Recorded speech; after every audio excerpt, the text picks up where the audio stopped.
Bonjour, ici Stéphane Vaillancourt, alias le Technophile, pour le blog de Best Buy. Vous hésitez entre vous acheter un téléphone, une tablette ou un ordinateur portable compact? J'ai peut-être la solution pour vous avec la Microsoft Surface Duo. Donc pourquoi Duo? C'est un appareil qui s'ouvre comme un livre et qui vous présente deux écrans.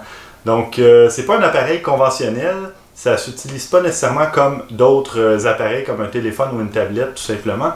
Et c'est un peu ce que je vais tenter de démythifier ici, de vous expliquer c'est quoi les utilités d'avoir un tel appareil.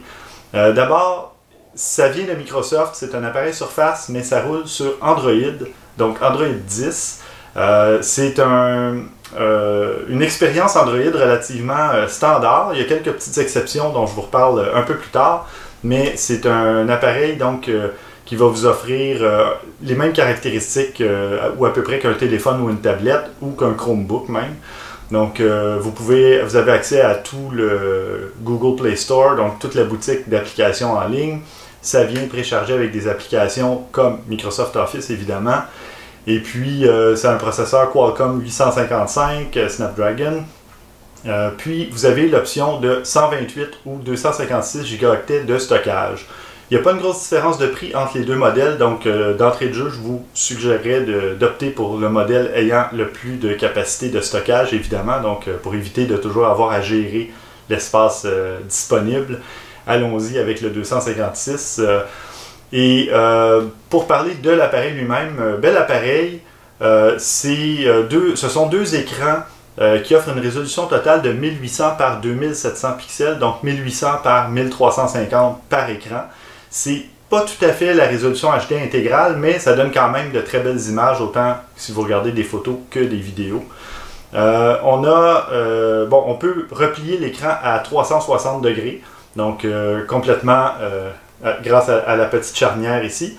Et ça permet donc, au lieu de faire des selfies, car il y a une seule caméra située sur un des deux écrans, donc au lieu de faire des égaux portraits, quand vous le repliez, vous pouvez à ce moment-là prendre une photo de ce qui se trouve derrière l'appareil, en fait devant l'appareil. Donc quand même une bonne idée. Ça évite d'avoir 2-3 objectifs avec des qualités différentes. Celle-ci propose 11 mégapixels. Ça peut tourner de la vidéo 4K à 30 et 60 images secondes et de la vidéo 1080p aussi à 30 et 60 images secondes. Donc très respectable. On a aussi un lecteur d'empreintes, donc ça permet de déverrouiller l'appareil plus vite. Il suffit tout simplement de poser son doigt ou son pouce. Moi j'ai choisi le pouce parce que en le tenant en position livre, donc livre ouvert, le pouce se pose de façon naturelle à l'endroit où il y a le lecteur. C'est prévu pour ça d'ailleurs. Donc ça fonctionne très bien.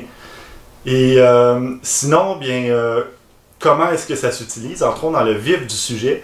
J'ai 5 applications. Il y en a une, bon, évidemment, ça va de soi. C'est fait pour la lecture. Ça s'utilise comme un livre. Et il y a des applications comme Kindle qui permet de lire des livres numériques et tourner les pages comme s'il s'agissait d'un livre physique. Donc ça fonctionne vraiment très bien. C'est pas toutes les applications qui bénéficient du double écran. Donc il y en a qui vont se retrouver sur un seul des deux écrans. On peut le déplacer à gauche, à droite.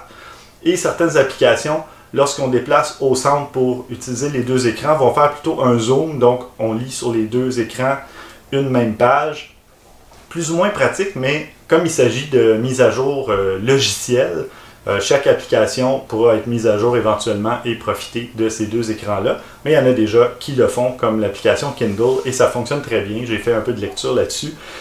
Et on se rapproche de l'expérience d'un vrai livre, évidemment. Bon, on tient du plastique dans ses mains, mais quand même, c'est mieux que lire avec une tablette, un téléphone ou même une liseuse. Moi, j'ai trouvé l'expérience plus intéressante à ce niveau-là. C'est parfait aussi pour la productivité. Évidemment, qui dit Microsoft dit suite Microsoft Office. Donc, on a les applications habituelles de Word, Excel, mais aussi OneNote. Et dans des applications comme celle-ci, comme OneNote, on peut gérer ses notes d'un côté et écrire de l'autre. Donc, ça donne une impression d'être mieux organisé. Puis voilà, on peut toujours faire des meetings, disons, en posant son appareil en mode laptop, si on veut, ordinateur portable. Donc, on a notre vidéo Zoom ou Skype ou autre à l'avant. et on peut naviguer ou prendre des notes sur l'écran du dessous. C'est parfait aussi pour un combo vidéo réseaux sociaux.